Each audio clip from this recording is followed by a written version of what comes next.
Well, the biggest thing with a band is just compatibility.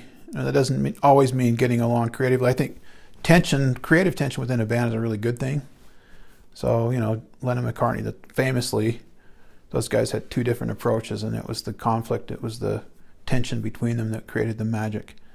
So it's always good, I think, to have some different ideas in a band, and so you don't want a bunch of cookie cutter guys that are always thinking the same way. But you do want people that get along, and a band is a lot like a marriage. Well, it's probably a lot like a polygamous marriage, where a whole bunch of people have to get along, right? And you spend a lot of time with them. And those guys that have made it, they've gone out on the road and they've been together for months at a time, and 24/7, and that really gets old.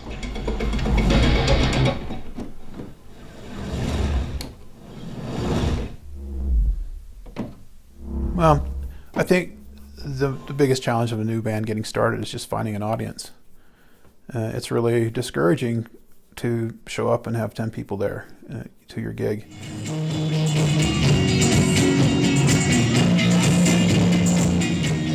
Taking the time to form a band, and if that band isn't successful, we've been in many different bands, and we've just chosen this one, I guess, to really be successful, even though we wanted each other one to work out. This one is the one we're actually working on and making take off, and it just takes a lot of work. That's pretty much, it's not going to come to you. Nobody out there just wants to hand you stuff. That's not how the world works. And a big thing is being nice to everybody and making friends with as many people as you can possibly make friends with, because, people are the reason we do this, in the first place, and without people, you don't have anything, really. You won't have listeners if you don't have people. You won't have any recording time if you don't have contacts. You just don't have anything. So you just want to be friendly with everybody that you can, and just, I guess, put forth your best energy. Because energy really does. I can't explain it, but you put out good energy, and it's like people are just attracted to you. Just that some people are there for you the whole way, and some people, they have to kind of grow into it, which is, it's okay. So that's how it happens sometimes. But I think just knowing the direction is something we've had, but it's kind of gotten muffled, and it's been hard to see exactly what we need to do, the next step we have to take, and where we stand. I think it's one of the, kind of said a lot of different things. I think that's the key to be successful. And even if it's not to be the biggest band in the world, there are people that there's a level of success that you can achieve, that anyone can achieve in music. And so that's what I would say. I'd say go for it and keep practicing, practice hard, and just don't give up on what you love doing. But Chase is a master on the piano. He's been playing for his whole life. He can do it without stuttering. And Jordan just is smooth at bass for whatever reason.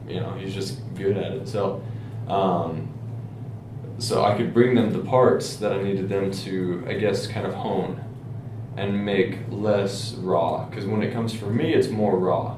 And I can produce it over a large amount of time. Typically I can work on these. I'm not like ecstatic long amount of time, but I can make them. But these guys can do it in their own way, and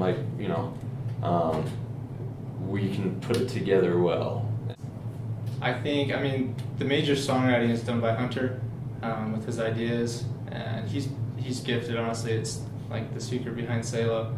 But he'll come with ideas. He'll have ideas for piano parts, and then I'll do what I can to add things that I think would sound good. And we kind of, as a band, listen to each other, and we listen to what would sound good, maybe things would sound better, and we just take these ideas and it kind of just morphs together into a song. My role has been primarily as a fan of local bands, but I have had the opportunity to teach many of the members of local bands, and some of those people have been media students, and I teach a film scoring class at BYU, and then I just work in the studios, and so I'm hiring these people frequently to play guitar or play keyboards or play drums or sing. Many of them are multi-instrumentalists, and so I hire members of local bands. I certainly wouldn't consider myself to be, I'm not helping them to start their bands. I'm not critiquing their bands. But I think that our interaction, I am a music professional, and most of these people are just getting started in the professional world. And so it's been nice to be able to see some of them gradually become professionals from the amateur world. Some of them are literally garage bands, and then 2 or 3 years later, they're amazing musicians. I think that it was a great win-win because they were able to gain from my experience, and I was able to gain from, just the sheer energy of brand new talent.